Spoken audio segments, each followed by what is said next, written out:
Hey everyone, so after the review that I put live yesterday, I thought I had to kind of come and explain a couple of things really, because there was two things that stood out in the comments on the Apex review that I did yesterday. One was, we don't want to see X299, we want to see X399, what the chuff is going on. And the other one was really about the, it's another Asus board thing. Now I get that a lot. But we'll cover the X299 to X399 thing first, because I think this is quite a good topic for us to talk about, and for me to try and give you an insight into what's going on as well, because at the end of the day I seem to get made out to be a bad man quite a lot when it does come boil down to it. I'm just trying to give you as many videos as I can, and with as much variety as I can as well. Now I'm a reviewer, so I don't do as many of the builds and like the flashy things so much. I enjoy and I share with you the testing that I find between different components. So when it does come down to things like, why are you doing more Asus stuff? Well, to be honest with you, what it really comes down to is it's a lot easier to get Asus stuff. As you can see, I've got the MSI board here and a ASRock one. I've got another MSI X299 off the back. Now, straight off the back of that, I've already done other Gigabyte and other MSI X299 boards. So I've done a lot of their X299 stuff as well. But what it does come down to is I review what I can get. There's very little that I actually turn around and say, no, I'm not really interested in doing that now. More often than not, what happens is with cases is the ones that I seem to pass on now more than anything else, because I have got another reviewer called Gary who does my cases for the website. Sometimes we team up and he will do written and then I'll make a video of stuff, or sometimes you may just get a video of it. But they're normally the things that I pass on. So motherboards and graphics cards and processors are normally the things that I prefer to do, because it needs a lot of testing and I don't mind putting all the hours in. So I crack on and do that.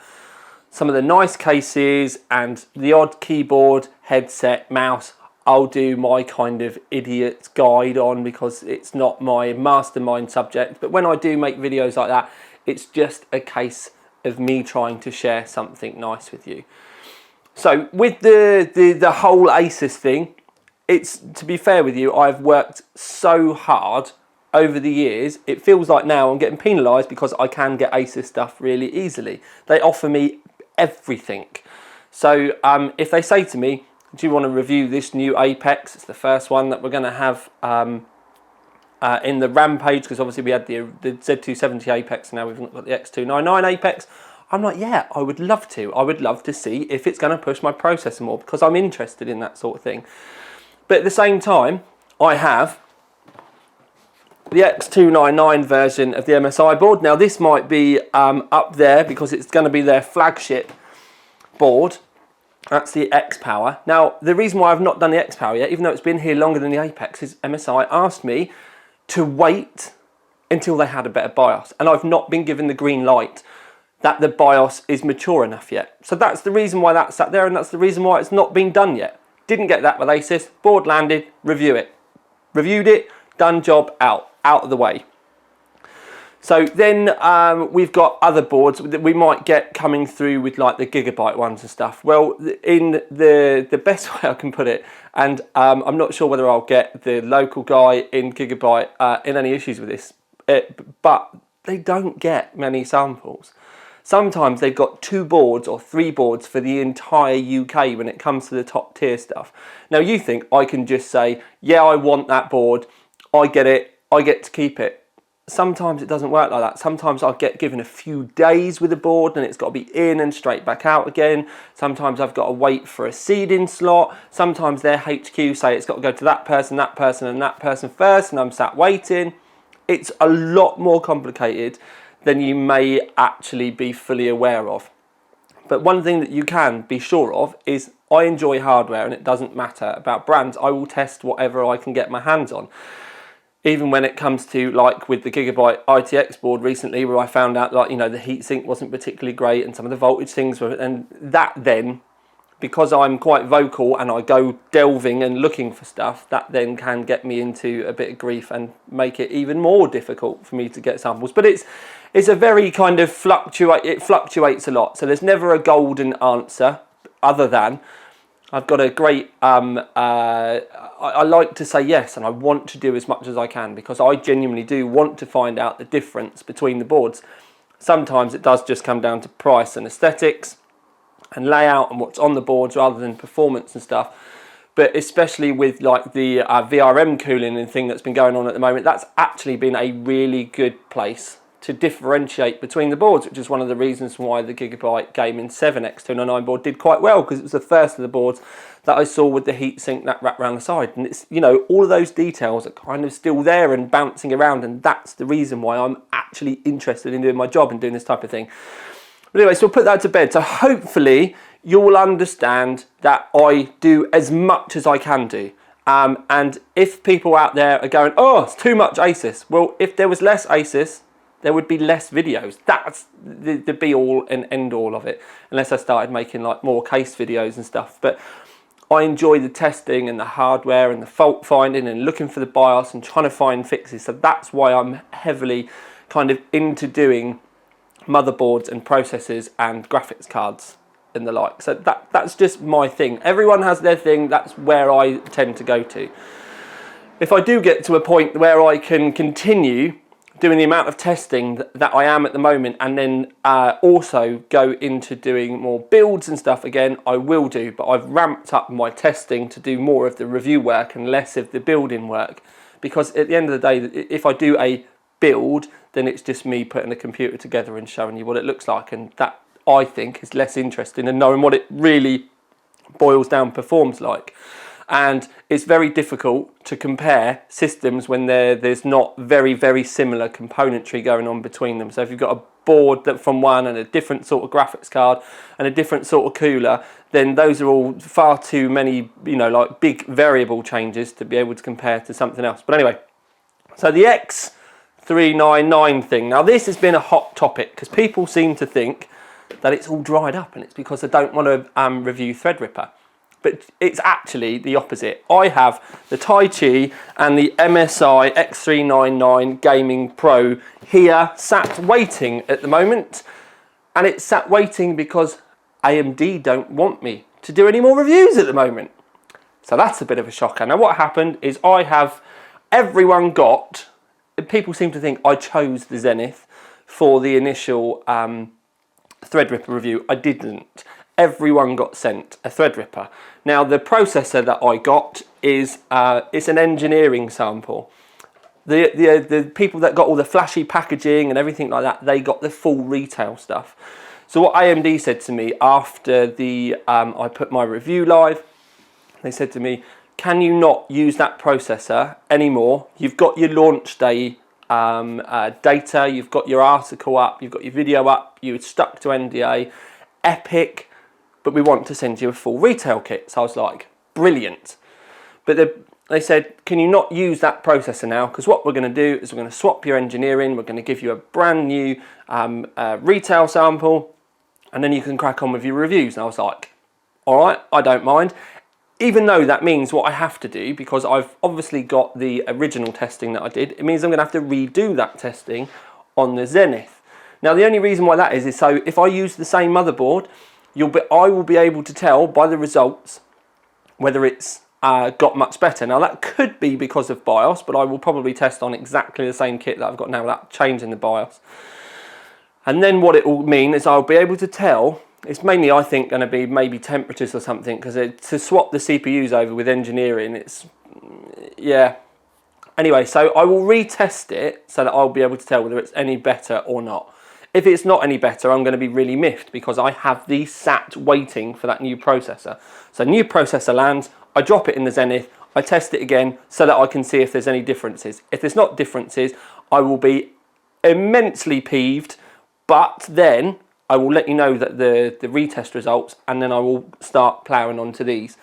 Now at the moment, for me to do a full motherboard test suite, including the amount of thermal stuff that I do, because just one of my thermal runs, and I do 5 of them, takes me at least 30 minutes. Now that's 30 minutes of it running. That's without the cool down times and everything like that. So you're looking at me doing sort of like 3.5 hours just on thermals to be able to check that the VRMs are not getting too hot and all that sort of stuff. So there's a lot of time that goes in. So I'm looking at probably leading into 2.5 days of testing just on one board. So by the time I've done the video and we've got all the written sort of stuff done, then it's a lot of work, and I'm struggling to churn out 2 a week at the moment. So that's, you know, just to let you know that a lot more goes into this than a couple of hours on a processor and boom, that's a review. That's not a review, that's a flipping preview.